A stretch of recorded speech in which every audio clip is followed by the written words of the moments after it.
대한 내용을 어떻게 했다든지에 대한 내용은 없었지만 일단은 그 본인들의 그 이익에 대한 항변을 위해서 항변을 다툴 수 있는 그런 기회가 부여된, 그죠? 거부가 된 거죠.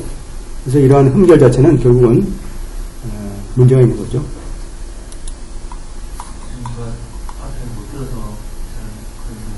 그러면은 예. 권한이 그 신탁회사에 델라웨어에 있는 신탁회사에 권한이 그러니까 주리스딕션이 없다는 거는 송달 방식에 대한 문제 거예요. 아니면 송달 방식을 예를 들어서 다르게 바꾸면은 예. 권한이 생길 수도 있고 달리 바꿨으면 이제 또 방향이 달라질 수도 있죠. 조금은 이제 달라질 수 있는데, 왜냐하면 이제 신탁자산이라는 거하고 유언하고는 달라요. 유언은 프로베이트 코트에서 하는 거예요. 유언은 프로베이트 코트는 전적으로 유언에 대한 내용들이기 때문에. 근데 유언도 결국은 신탁재산도 포괄적으로 될 수 있는 가능성이 없죠. 왜냐하면 재산이라는 게 어디 있든지 유언이라는 게 신탁재산도 다 포함되는 거죠. 근데 신탁은 또 유언하고 달라서 신탁은 특정인에 대해서만 이렇게 죽기 전에 망자가 재산을 이렇게 미리 파워 어포인먼트라든지 해가지고 이런 방식으로 해서 미리 지정해 놓거든요. 신탁 방식을 미리 정해 놓기 때문에 유언하고는 관계가 없어. 그러니까 신탁을 할 때 이미 수혜자를 다 정해놓고. 다 당연하죠. 이미 딱 정해놨죠. 이미 정해져 있어. 근데 결국은 이제 플로리다 코트에서는 자기네 법대로 하는 거예요. 자기네 법대로. 자, 아무리 네가 저쪽 델라웨어에 있다 하더라도 그 신탁 재산도 망자의 재산이기 때문에 합해가지고 해야지 그게 말이 되느냐. 그러면 아주 깔끔하게, 그러면 뭐예요?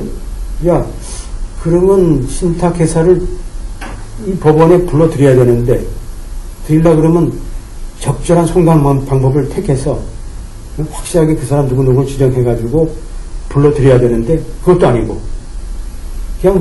그냥 그 사람도 없이 그냥 재판을 다 해버렸어. 그죠?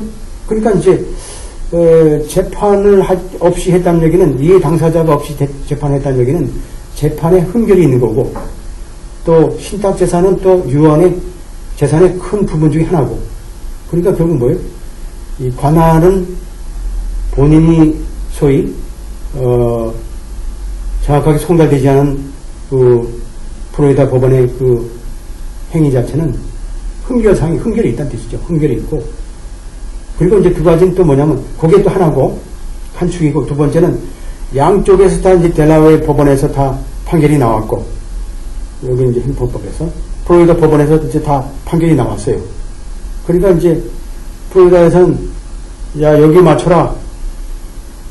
델라웨어에서는 안 되니까, 여기서 이제 이해 당사자가 이제 연방 대법원에 얘기해가지고 조정 좀 해달라고. 그러니까 이제 요거는 뭐예요? 내 잘못했다, 플로리다 잘못했다. 플로리다 잘못하고, 송달 방법도 잘못이지만, 하여튼, 유언이라는 것은 신탁하고 다르고, 신탁은 신탁자사가, 수혜자가 이미 정해져 있고, 신탁 절차에 따라 신탁회사가 이미 그 절차에 따라서 또 집행할 권리가 있고, 그 이해 관계자고, 당연하게 불러들여야 되는데 안 됐다. 그건 뭐예요? 이미 재판 끝난 상태에서 다시 뒤집어서 얘기한 거기 때문에, 이것을 다시 이제 복귀한다 그러면, 이제 한마디로, 요새 같은 경우는 어떻게 돼요? 이게 58년도니까, 요새 같으면 당연하게 신탁재산도 이제 프로베이트 코트의 소관이죠. 그래서 재산을 다 불러서, 이게, 소위 재산의 어느 부분에 속할지, 그건 뭐냐면, 재산이,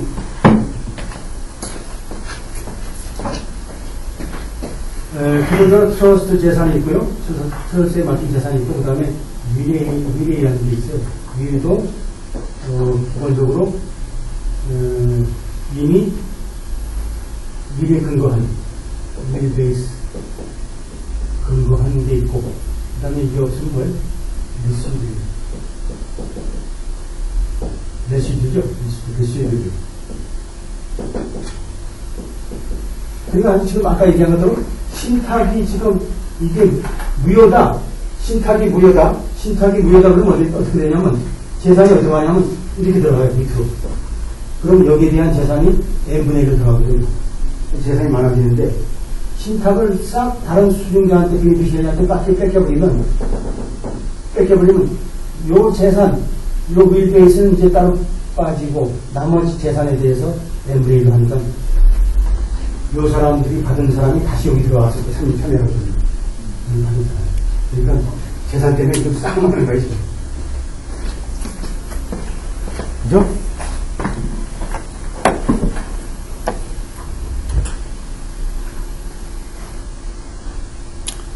그래서 이제 아까 인냄자를 실전 다 얘기하고 인냄 자체가 아까 얘기한 대로 이겠죠? 아까 지금 신탁 자산들이 다 이제 인냄에서 가죠. 인냄. 그래서 한마디로 소위 관할의 근거는 뭘까요? 한마디로 문제에 그죠? 해당 그죠? 재산의 위치죠. 해당 재산의 위치. 한 소위 재판을 관할하는 한 관할 주의 그죠? 재산의 위치에 속한다. 그리고 tangible property 소위 유체 재산이죠. 유체 아까 무체 재산이지만 유체 재산 자체는 한마디로 뭐요? 결국은 이 법률, 이 원칙의 적용에 문제가 없어요. 왜냐하면 뭘까요? 자, 유체 재산은 뭘까요? 어느 딱 지정이 돼 있으니까 어느 주에 딱 건물이 서 있으니까 그 문제 이렇게 하나도 없는데 무체 재산은 왔다 갔다 하기 때문에 자 델라웨어에 있다 하더라도 뭐 뉴욕으로 옮길 수 있고 그죠? 왔다 갔다 하잖아요. 그러니까 그건 인냄을 해결할 수밖에 없어요. 그래서 결국 뭐예요? Status of intangibles 소위 무체 재산의 위치 그죠? 사이터스가 위치는 결국은 이제 문제가 될 수 있다는 얘기죠. 이게 뭐예요? 결국은 1958년도 판결이기 때문에 아직 상당히 그 높은 수준이 있죠. 아직 뭐 전산망이 나오지도 않은 컴퓨터가 나오지 않은 상태에서 이걸 예측할 수 있다는 뜻은 굉장히 그 어떻게 보면 연방 대법원의 판사들이 미래를 그 어떤 능력을 갖고 있는 사람들이죠.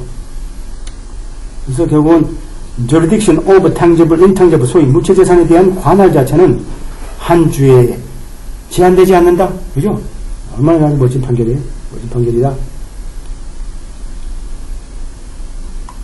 그래서 플로리다 코트는 뭐라고 판결했냐면, 자, 문제의 부동산의, 재산의 위치는 관할이 중요하지 않다. 한 거죠. 그래서 authority of probate construction domiciliary고요. 소위 망자가 마지막 체류했던 주에서 집행된 유언의 감정 혹은 해석에 대한 권한 자체는 자 충분하다고 본다. 그 권한을 인정하면 충분하다고 본다. 라고 이제 당시에는 이렇게 확대해 이제 플로리다 법정에서 확대해서 한 거죠. 그죠?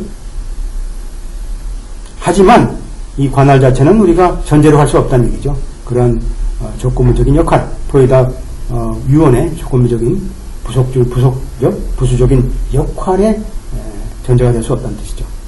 아주 기가 막힌 판결이죠. 그래서 판결이 지금 페이지 수가 어떻게 되죠?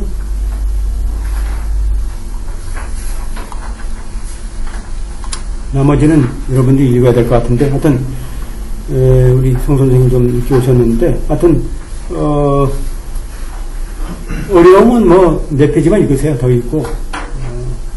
이게 58년도 판결이기 때문에, 오늘날 보게 되면, 이게 조금, 소위, 미니멈 컨택트 룰에 조금 벗어날 수도 있고 그러는데, 당시는 이제 상당히 세련된, 그러니까 소위 그 룰이 구체화되면서 좀 발전된 단계에 있던 그런 이제, 판결문이라고 보면 되겠어요. 그래서 다음 시간은 조금 더 어드밴스된 룰을 한번 공부하는 걸로. 이 케이스는 굉장히 여러분들이 좀 어려울 수 있어요. 유레인 트러스트가 들어갔기 때문에 굉장히 그 논란에 대한 그런 판결문이라고 볼 수 있겠습니다. 아이고 고생하셨어요.